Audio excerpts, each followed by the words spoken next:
You're listening to Tuning In with Jeffrey Kippel. And sometimes Mindy. Welcome to Tuning In. Yeah, this is where we get to sit down and chat with authors and artists and musicians and creators and innovators and athletes and specialists of all types. It is our hope to provide a platform for passion-fueled, purpose-driven individuals who want to make a difference in their own lives and in the lives of others. Others being you and anyone who's deciding to be tuning in to the lived experiences, the life lessons, and the discoveries that led to creations, innovations, and messages that they want to share. Yeah, so tune in, laugh, learn, get inspired. Tune in, tune in, tune in, tune in, tune in with Jeff and sometimes Mindy. Who's Jeff? I'm Jeff. Who's Mindy? I'm Mindy. Tune in. So tune in, tap in, and take action. Tune in to their wisdom, tap into your potential, and take action to unleash your superhero. Welcome to Tuning In with Jeff and sometimes Mindy. So tune in and enjoy the show. Welcome to the pilot and episode number one of Tuning In with Jeff. He's Jeff. And sometimes Mindy. That's me. So this very first episode, we are interviewing somebody very interesting to tune into. He's creative, he's innovative, he's empowering, and he's the star of this very show. It's Jeff. Hi. and his talking head or partner, Jeff. Thank you, Mindy, for having me as a guest on the show. Well, welcome, Jeff. Thank you. And on behalf of me, I'm really happy to be here. And all that talking head me, share his feelings for being on the show. Thanks for having me. I am so happy to be here. Yep. I am. Before we begin, can I say something that I've always wanted to be able to say, and it may not fully apply, but I gotta say it. Is that okay? Yes. Okay. Long-time listener, first-time caller. That would be very funny, eh? I really did. That character just appeared when the book got released. And I guess I created him, and he's kind of like the narrator character of the story and the guy who likes to do these types of promotions and things. Well, actually, if you really want to be authentic, I think you're the guy who likes to have him do your promotions. Yeah, I guess he could say things that I wouldn't say. Although it is you saying it because you're writing him into your script. It would be me saying it, yeah. But he says it differently. Meaning you're saying it differently, just through a talking head. If you're going to get technical, yeah. Yep. If you're going to get technical about it, that would be the truth. Thanks.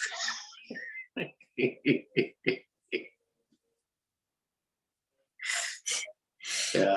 So, yeah, on this show, spontaneous laughter is encouraged. It's part of it.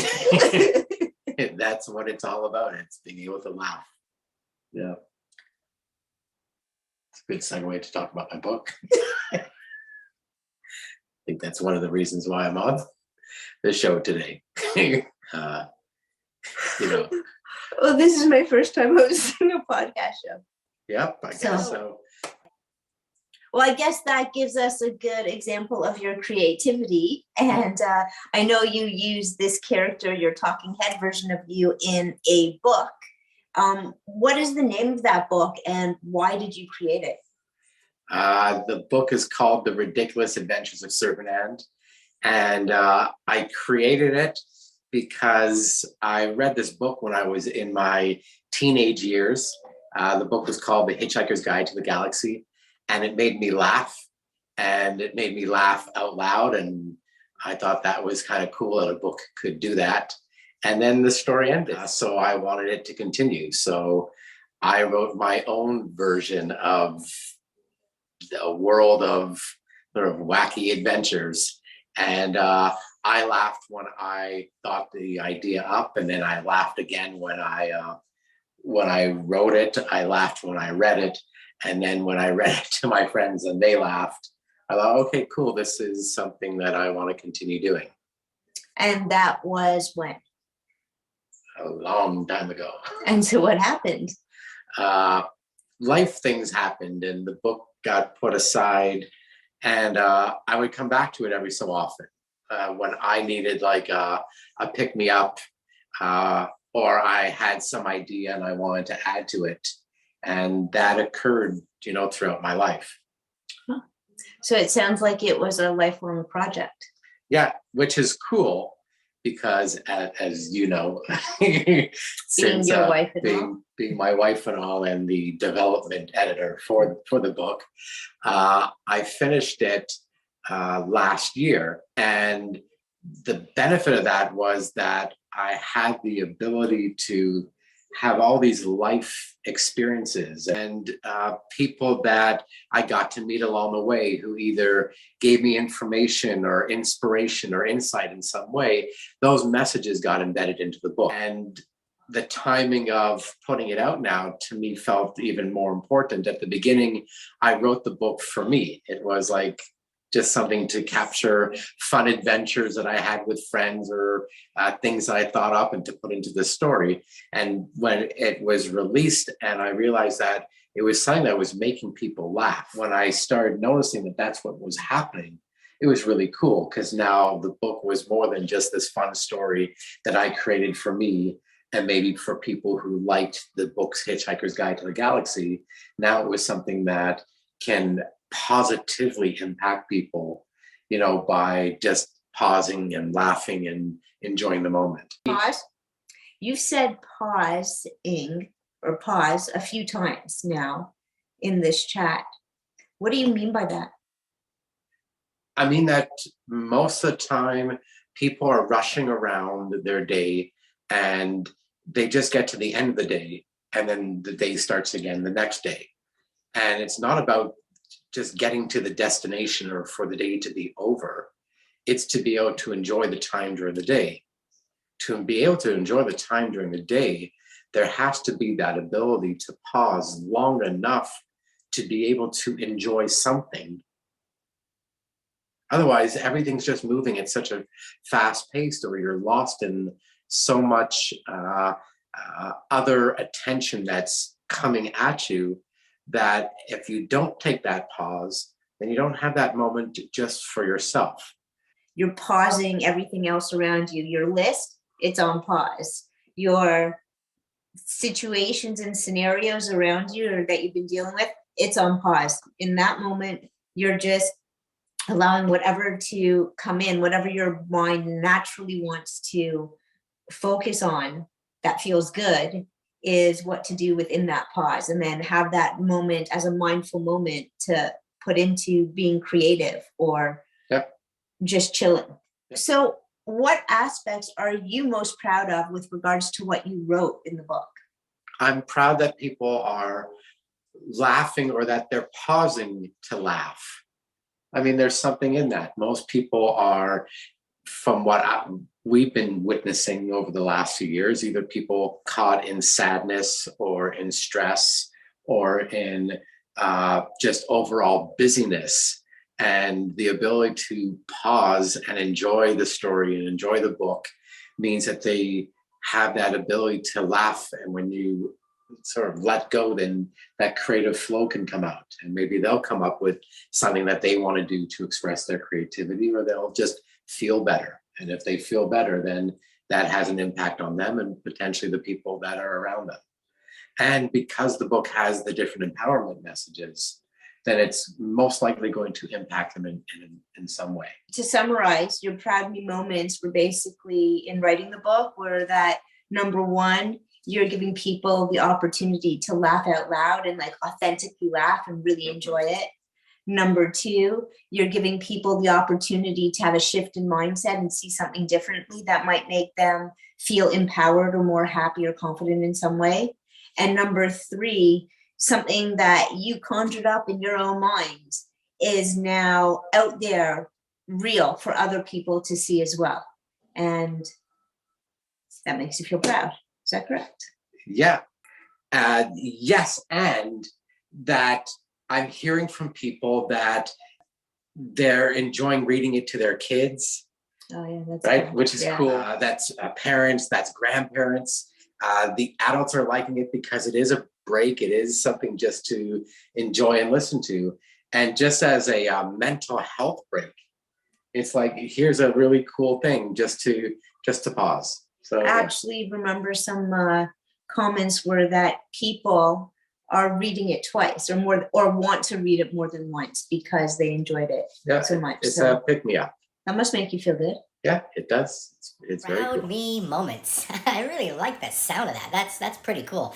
What is really, really amazing, at least I think, is the book made it into the top 300 on Audible in the comedy category. Don't you have an action step related to that basically encourages people to have those moments where they can experience true, authentic laughter and laugh out loud moments, and also these moments of like clarity or like a shift in mindset? Tell us about that. Absolutely. I'm going to let Talking Head me explain that more because he's like the promotion guy. Take it away, Talking Head. Action step or challenge that I would issue is if you read the book, listen to the audiobook, have someone read the book to you, listen to the audiobook in a group, or in some way experience the story, and you have a laugh out loud moment or a new way of thinking of something, let me know. Tag me at the author Jeffrey Kippel on social media and use the hashtag Servant and share what that experience was like for you. There are prizes to be won. Yeah, share it with me. I'd love to hear all about it. So for everyone who doesn't know what it's like to be in flow state, how would you describe what that is and how you know you're in it and what is exactly happening to allow you to become this creative making being? Kind of just be open to the thoughts that are coming in without thinking of the thoughts that are coming in. How do you know the difference? It's a different part of your brain that's operating. How do you know the difference though? Not like logically, how do you know the difference when flow is coming through? I think when flow is coming through, I feel like I'm in a more empowered state or a happier state or just a state of just being in that moment and allowing something to come through. And I find it shifts if I start to think about something different, like the how or what's going on around me or something else comes into my head. It's kind of like being in a meditative state. If you're in a meditative state, in a truly meditative state, you're not thinking about other thoughts. And if those thoughts come in, there's a way to like deflect them so that they go away as quickly as they've come in. So it seems that when you're in flow state, it's like a meditative state as well, like you said. So after you finish creating in that state, how do you feel? It's a good feeling because it feels like you've accomplished something. So you feel good after it. Yeah. Like it's like a meditation. Yeah, it's a form of meditation. And by making yourself or setting the time aside for yourself to do it regularly, which is what you said you've been doing, it's actually been helping your mental health as well. Is that correct? Yeah, because it's something to focus on. So that's amazing. So it sounds like that by pursuing your passion at whatever stage you're in it, even if you're just creating as you go, you still feel good from each of the days or the time and the moment spent within it. Is that correct? Yeah. Okay, so Jeff, tell us about this book. Talk about The Ridiculous Adventures of Servant. It is an adventure. The main character, his name is Servant. He's from the planet Koselmer. Yep, somewhere in some solar system. And his best friend is Godfrey, which is his spaceship and computer. And they are just adventuring, having fun.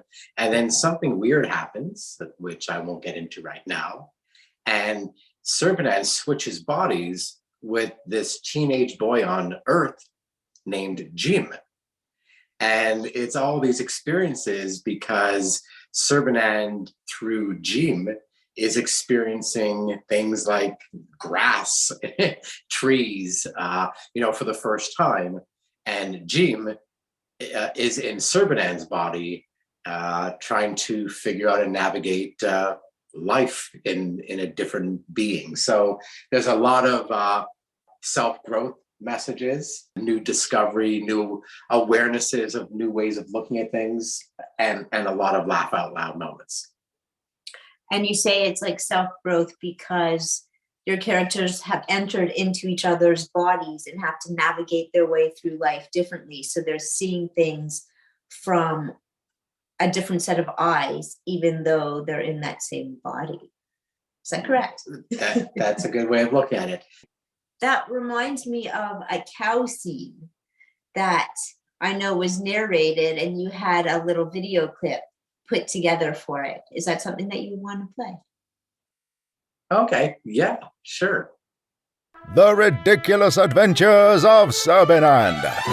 Here, our intrepid alien hero finds himself on a bluey-greeny planet and meets one of its inhabitants for the first time.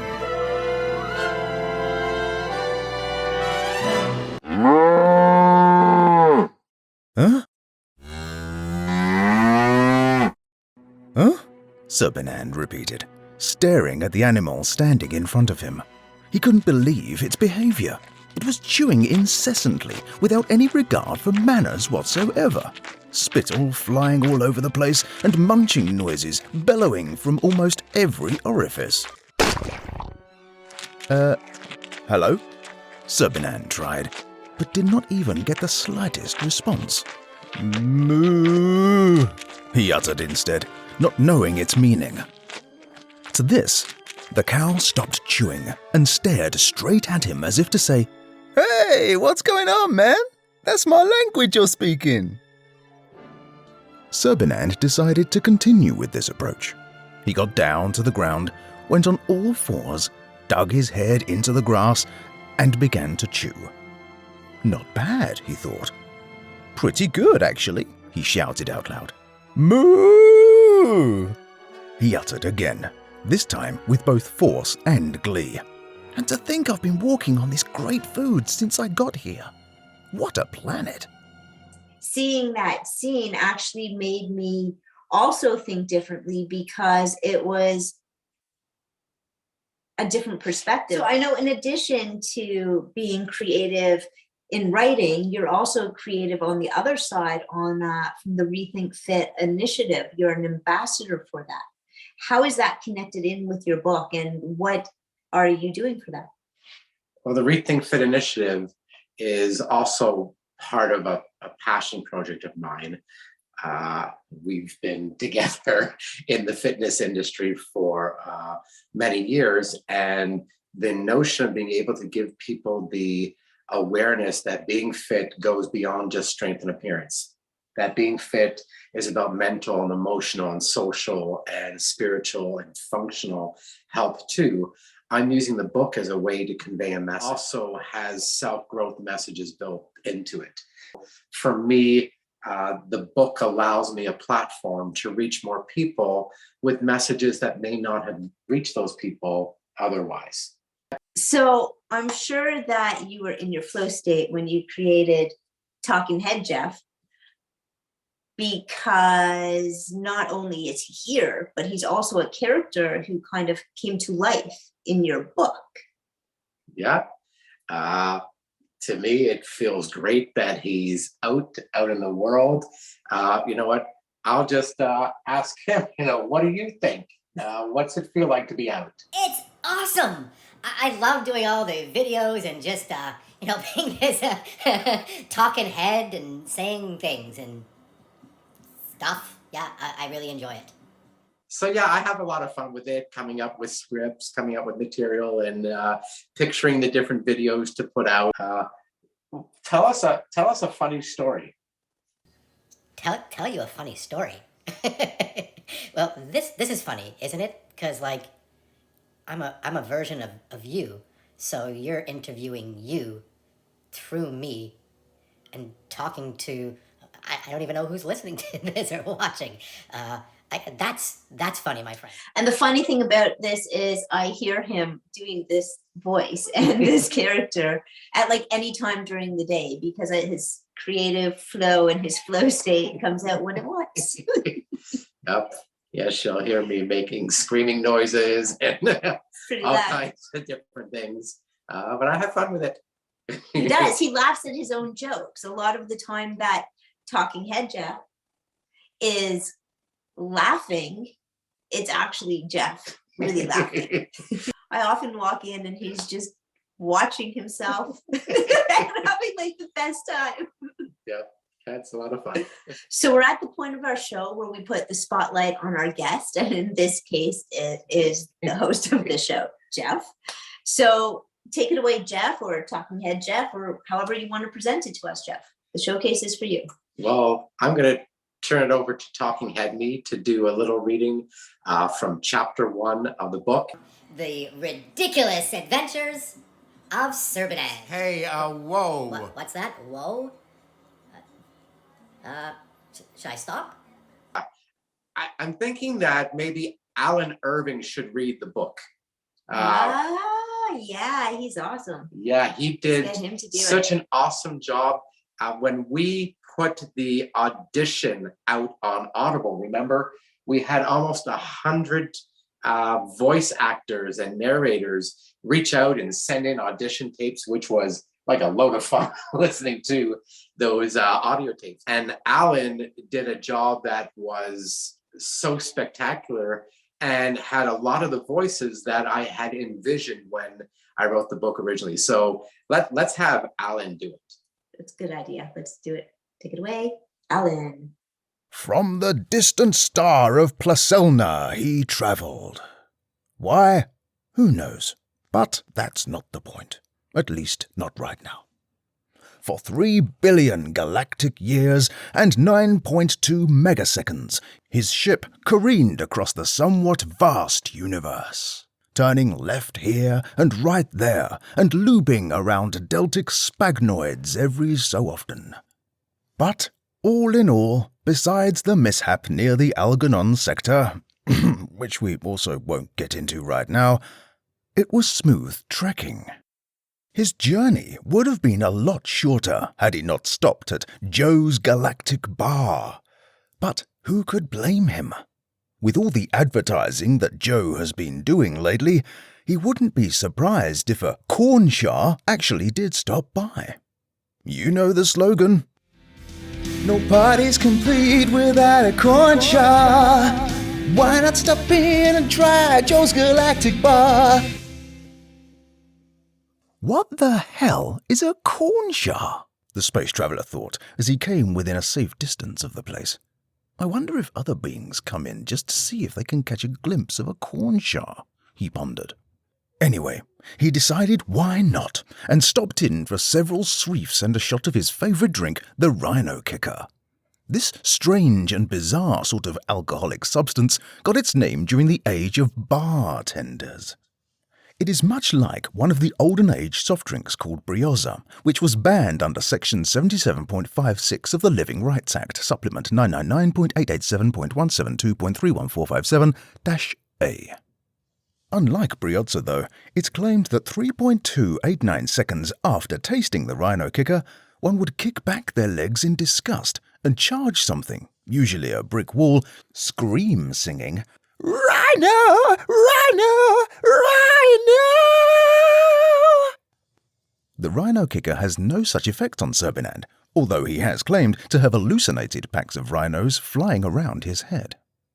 With drink in hand, Serpinand was now able to sit back for a moment, finally free to get acquainted with the beverage and get in touch with his feelings, or at least try. He'd been through a lot these last few hours. Last few weeks. No, Months. No, years, no. Well, actually, to be safe, these last few decades. But now was the time to set things straight, or at least attain some kind of quasi-entertaining fashion of existence. And if that didn't work, well, then he'll have to wreak havoc and disrupt flight service schedules just to see how quickly he can bring down the entire known civilization to a complete halt, actually a complete halt begging at his mercy. Or maybe he'll just go back home. One or the other. Both seem good, he thought. Where are you off to? Asked something sitting on the bar stool above him. Serbenand wanted to answer the fuzzy creature, but he couldn't find its head anywhere. He didn't want to embarrass it by speaking to the wrong part of its body, so he just ignored it. Have you been drinking the death bonker, or are you just ignoring me? It asked, slightly annoyed. The voice appeared to be coming from the thing's foot, so, going on speculation, Serbenand spoke to its foot. Sorry, I didn't hear you. Actually, I thought I heard a pack of rhinos coming this way, so I got scared and turned off my hearing senses. Serbenand was quite pleased with this ingenious story, especially the part about turning off his hearing senses, as if he really could do that with any degree of accuracy. So Jeff and Jeff, thank you for being guests. You're very welcome. It was great to be a guest on the show that I created so that I would hope to be a guest on. This is fact. This is fact. And this was the pilot. So it was a good dress rehearsal, so to speak. Really happy that we've created this platform for other authors and artists and innovators and specialists to be able to share their message. If any of you want to find out more information about the show and how you can be a guest on the show, visit tuningin.club. Until next time, I'm Jeff. And I'm Mindy. And this is Tuning In with Jeff and sometimes Mindy. That's me. Bye-bye. Whoa! Whoa, whoa, don't go yet. I'm glad I still got you. I'm still in the recording studio. That this video submission just came in. It's the scene that you just heard Alan read. Just a few minutes of it put to video. It is awesome. I thought you gotta check it out. From the distant star of Placelna he travelled. Why? Who knows? His journey would have been a lot shorter had he not stopped at Joe's Galactic Bar. But who could blame him? With all the advertising that Joe has been doing lately, he wouldn't be surprised if a cornshar actually did stop by. You know the slogan. No party's complete without a cornshar. Why not stop in and try Joe's Galactic Bar? What is a cornshar? The space traveller thought as he came within a safe distance of the place. I wonder if other beings come in just to see if they can catch a glimpse of a cornshar, he pondered. Anyway, he decided why not, and stopped in for several sweefs and a shot of his favourite drink, the Rhino Kicker. This strange and bizarre sort of alcoholic substance got its name during the age of bartenders. It is much like one of the olden age soft drinks called Brioza, which was banned under Section 77.56 of the Living Rights Act, Supplement 999.887.172.31457-A. Unlike Brioza, though, it's claimed that 3.289 seconds after tasting the Rhino Kicker, one would kick back their legs in disgust and charge something, usually a brick wall, scream singing, "Rhino! Rhino! Rhino!"